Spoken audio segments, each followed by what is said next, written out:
Bonjour et bienvenue dans la chaîne BioRêve. Dans les prochaines vidéos, on va vous donner le maximum d'informations sur la physiologie animale. Et dans cette vidéo, on commence par le système endocrinien. N'oubliez pas de vous abonner et de cliquer sur la cloche pour recevoir les notifications de toutes nos vidéos.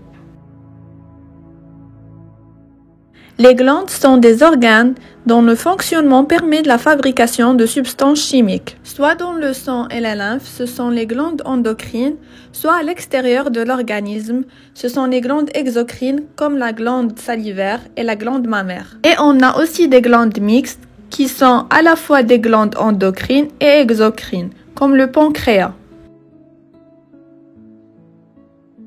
Le mot endocrine est composé de deux mots. Endo, c'est-à-dire dedans, et crinos, c'est-à-dire sécréter.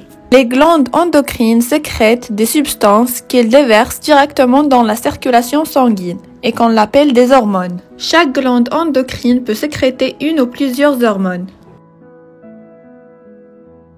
Une hormone est constituée soit des protéines, soit des lipides, stéroïdes fabriqués par une glande endocrine ou un tissu comme le rein, le tube digestif. Elle est libérée dans la circulation sanguine et transportée par le sang jusqu'aux organes où elle agit. Chaque hormone a un rôle bien spécifique. Les hormones sont étroitement liées au système nerveux. Le système endocrinien contrôle de très nombreuses fonctions de l'organisme, comme par exemple le métabolisme, l'homéostasie, la croissance, l'activité sexuelle, la contraction des muscles lisses et cardiaques. Le système endocrinien ou hormonal est l'un des deux grands systèmes de communication du corps humain, l'autre étant le système nerveux. Les glandes endocrines sont réparties dans tout l'organisme et sécrètent au moins une cinquantaine d'hormones. Les glandes endocrines fabriquent trois grandes catégories d'hormones: les hormones peptidiques, les hormones stéroïdiennes et les hormones monoaminées. Ce sont des petites protéines. Une fois sécrétées dans le sang, ces hormones y circulent librement. Elles agissent sur les cellules cibles par l'intermédiaire de récepteurs protéiques traversant les membranes plasmiques des cellules cibles. Les récepteurs sont spécifiques pour une hormone donnée, mais une hormone peut avoir plusieurs types de récepteurs membranaires. Je vais vous donner quelques exemples d'hormones peptidiques, comme l'insuline, le glucagon, la parathohormone, la prolactine, la GH, TSH, LH, FSH. Je résume par ce tableau.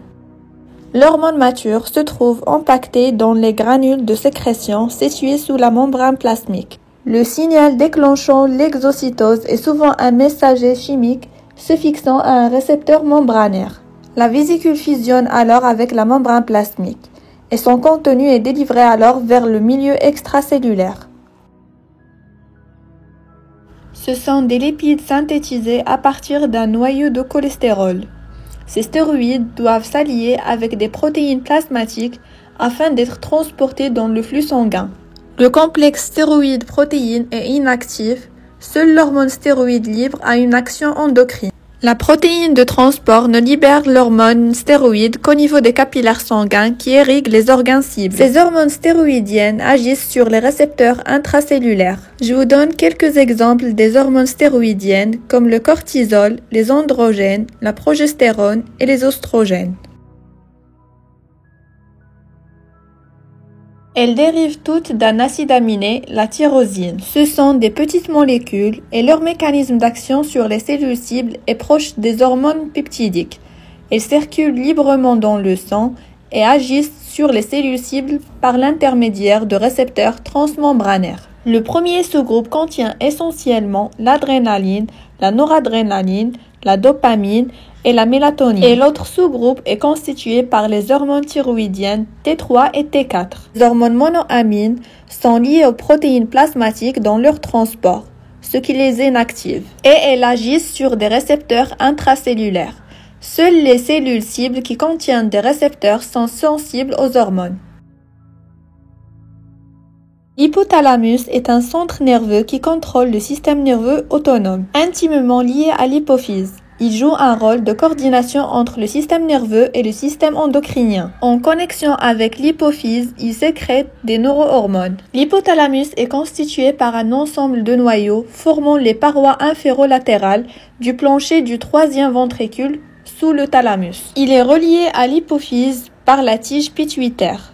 L'hypothalamus est le cerveau endocrinien de l'organisme, puisqu'il commande la sécrétion de toutes les glandes endocrines du corps, comme la TRH qui stimule la sécrétion et la libération de TSH hypophysaire qui stimule la glande thyroïde, et la GRH qui provoque à la fois la libération de FSH et de LH qui régule la sécrétion des glandes sexuelles, et la CRF qui favorise la libération d'ACTH par l'hypophyse et sa synthèse. La glande hypophysaire se divise en deux parties.